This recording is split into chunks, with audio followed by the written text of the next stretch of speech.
সুবহানাল্লাহ। কারণ নবী পাক সাল্লাল্লাহু আলাইহি ওয়াসাল্লামের চরিত্র হলো আমাদের জন্য মহৎ। নবী পাক সাল্লাল্লাহু আলাইহি ওয়াসাল্লামের ক্যারেক্টার হলো আমাদের জন্য উত্তম।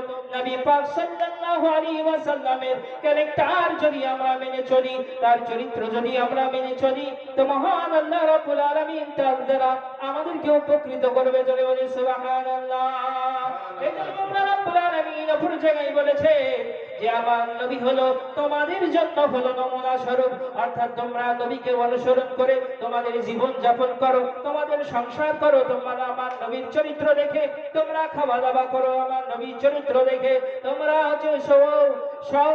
আমার চরিত্র দেখে নবী পাক সাল্লাল্লাহু আলাইহি ওয়াসাল্লামের সব কিছু চরিত্রগুলোকে তোমরা মেনে নিয়ে চলো, জীবন যাপন করবে আমার নবীর চরিত্র মোতাবেক। তোমরা আমার নবী পাক সাল্লাল্লাহু আলাইহি ওয়াসাল্লামের দেওয়া সমস্ত জিনিসগুলোকে তোমরা মেনে নিবে এবং সেগুলোকে তোমরা আঁকড়ে ধরবে।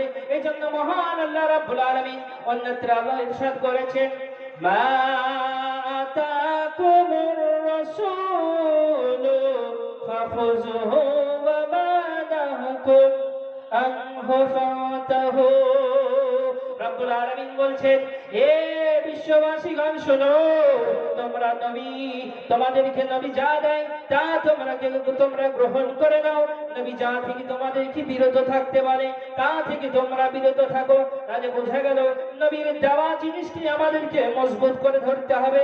নবী আমাদেরকে যেটা থেকে নিষেধ করেছেন সেগুলো আমাদেরকে বর্জন করতে হবে। এটা আল্লাহ তাআলার হুকুম। জোরে বলি সুবহানাল্লাহ। তাহলে নবী পাক সাল্লাল্লাহু আলাইহি ওয়াসাল্লামের দেওয়া জিনিসগুলো যদি আমরা আঁকড়ে ধরে থাকি তাহলে আমাদের জন্য উত্তম হবে। জোরে বলি সুবহানাল্লাহ।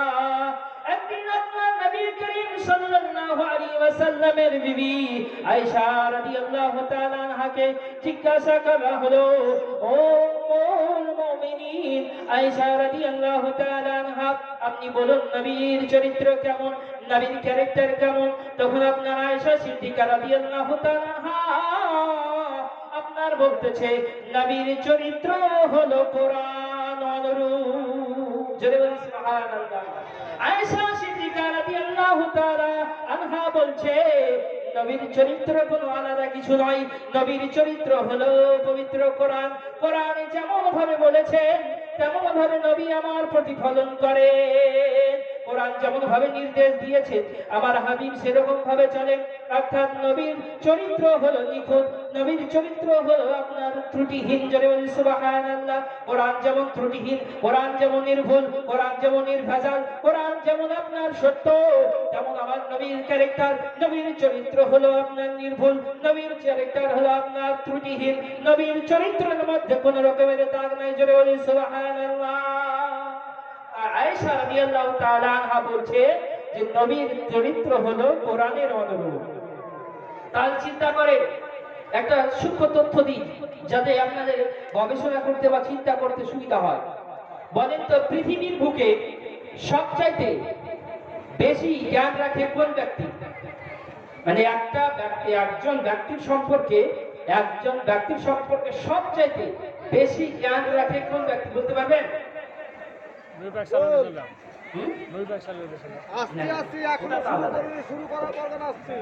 বলে দিচ্ছি, পৃথিবীর বুকে সবচাইতে যদি কোনো ব্যক্তি সবচাইতে বেশি হিস্ট্রি বা ইতিহাস জানে সেটা হলো স্ত্রী। এর চাইতে কেউ কিছু জানতে পারবে না। যত আছে গোপন থেকে শুরু করে খোলা পর্যন্ত যত ঢাকা চাপা আছে সমস্ত তথ্য স্ত্রীর কাছে আছে না নাই? যত প্রকাশ্যকে সবকিছু স্ত্রীর কাছে আছে। তাই যদি কোনো ব্যক্তির সম্পর্কে পৃথিবীতে কোনো ব্যক্তি যদি জানে সেটা হলো তো স্ত্রী। স্ত্রীর চাইতে কেউ বলতে পারবে না। স্ত্রী যদি বলে দেয় যদি আমার স্বামী হলো পৃথিবীর বুকে শ্রেষ্ঠ, তাহলে জানতে হবে ওর স্বামী প্রকৃতপক্ষে শ্রেষ্ঠ। জোরে বলেন সুবহানাল্লাহ। কেন? কারণ সব তথ্যর কাছে আছে না নাই? আমরা বন্ধু আছে, বন্ধু কি ভালো শুধু ভালোটাই জানতে পারবো, খারাপটা জানতে পারবো না। পারবো কি? পারবো না। কিন্তু স্ত্রী ভালোটাও জানে, খারাপটাও জানে। তো হযরতে আয়েশা সিদ্দিকা রাদিয়াল্লাহু তাআলা নিজে সার্টিফিকেট দিচ্ছে যে নবীর চরিত্র যেমন তেমন নয়, নবীর চরিত্র হলো কোরআনের অনুরূপ। তাহলে বোঝা গেল যেখানে আয়েশা সার্টিফিকেট দিলেন যে নবীর চরিত্র হলো শ্রেষ্ঠ, কোরআন সার্টিফিকেট দিল নবীর চরিত্র শ্রেষ্ঠ। আর যদি কোনো মুল্লা, কোনো বদমাইশ, কোনো শয়তান, কোনো আপনার হারামখোর, কোনো আপনার বেধর্মী, কোনো কাফের, কোনো বেদীন যদি নবীর চরিত্রের ব্যাপারে আপনার আঙ্গুল তোলে, বলেন ও মুনাফিক কিনা, ও হারামখোর কিনা, ও আপনার হচ্ছে গায়র মুসলিম কিনা। কারণ যেখানে আল্লাহ স্বয়ং নবীর সার্টিফিকেট দিচ্ছে এবং আয়েশা সিদ্দিকার সার্টিফিকেট দিচ্ছে, আর কোন কোন ব্যক্তি বলছে নবীর সম্পর্কে আপনার কূটনৈতিক শব্দ ব্যবহার করছে, নবীর চরিত্র নিয়ে কথা বলছে। আজ থেকে দেখেন কয়েক বছর পূর্বে নুপুর শর্মা আপনার নবীর চরিত্রের উপরে আঙুল তুলেছিল না তুলেনি? তখন দেখেছিলেন না চারিদিকে কেমন ভাবে আপনার হরতাল শুরু হয়েছিল, চারিদিকে আপনার আন্দোলন সৃষ্টি হয়েছিল, এমনকি এই পাইকমারি জমিন থেকেও আপনার সেই আন্দোলন করা হয়েছিল। মনে আছে আপনাদের? মনে আছে তো?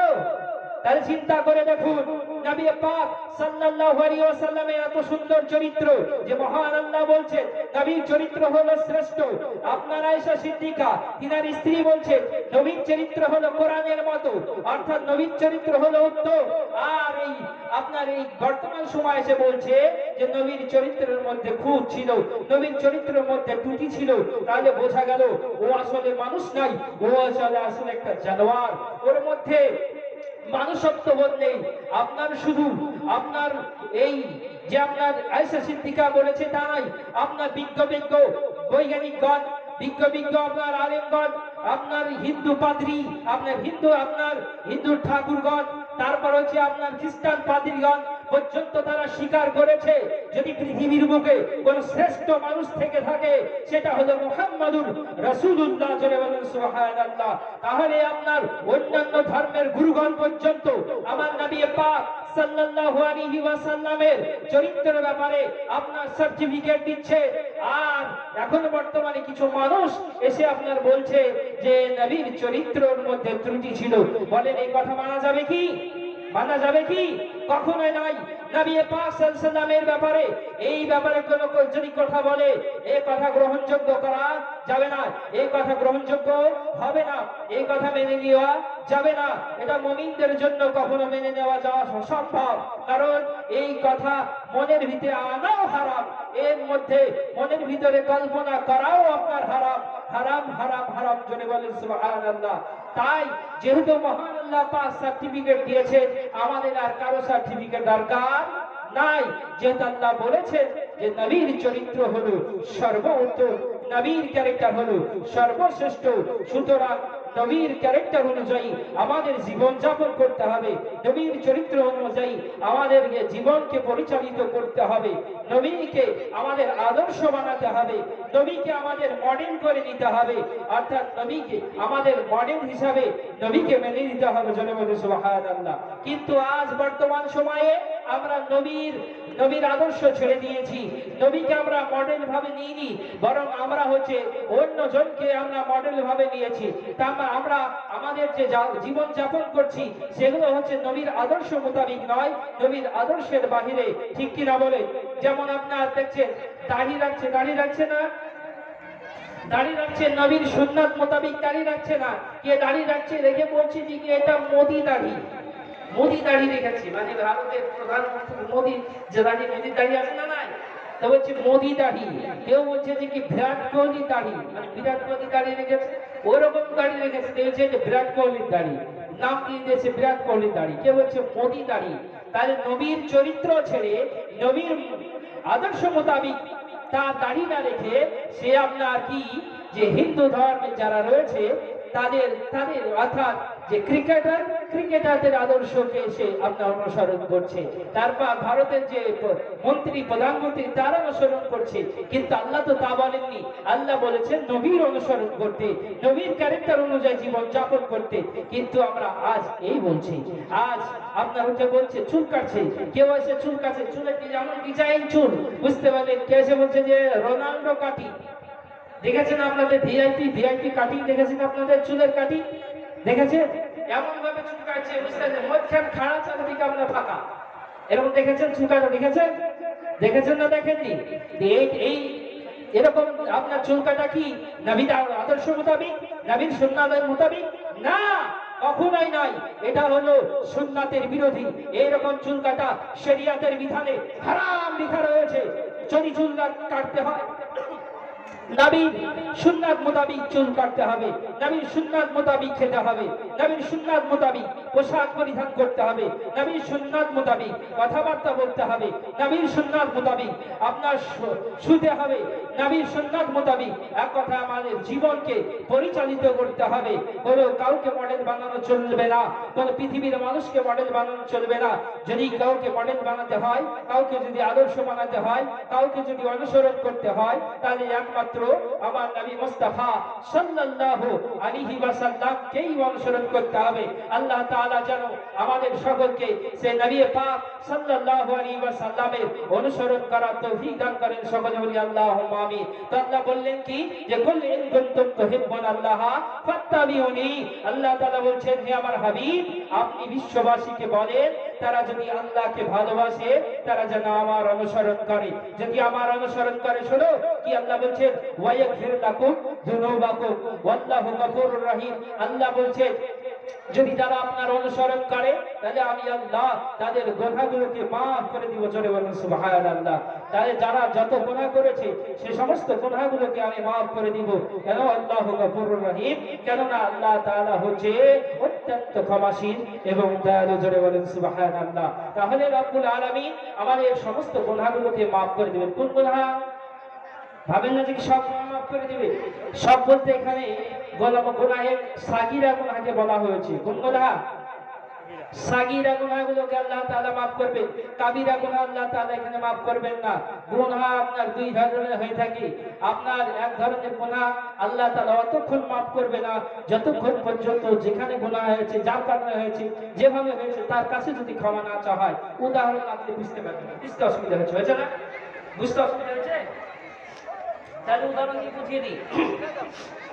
যেমন কারো যদি অন্যায় করলেন, ধরেন আমি হচ্ছে গহমা পড়লাম বা জব পড়লাম, দেখার পর ওই জব কাটিয়ে নিয়ে চলে আসলো, গরু আপনার ছাগল লালন পালন করলো, ওই মাঠ থেকে জব কাটিয়ে নিয়ে চলে আসলো, দিয়ে আপনার কি করছে, গরু লালন পালন করছে, গরু পুষছে পরের জমি।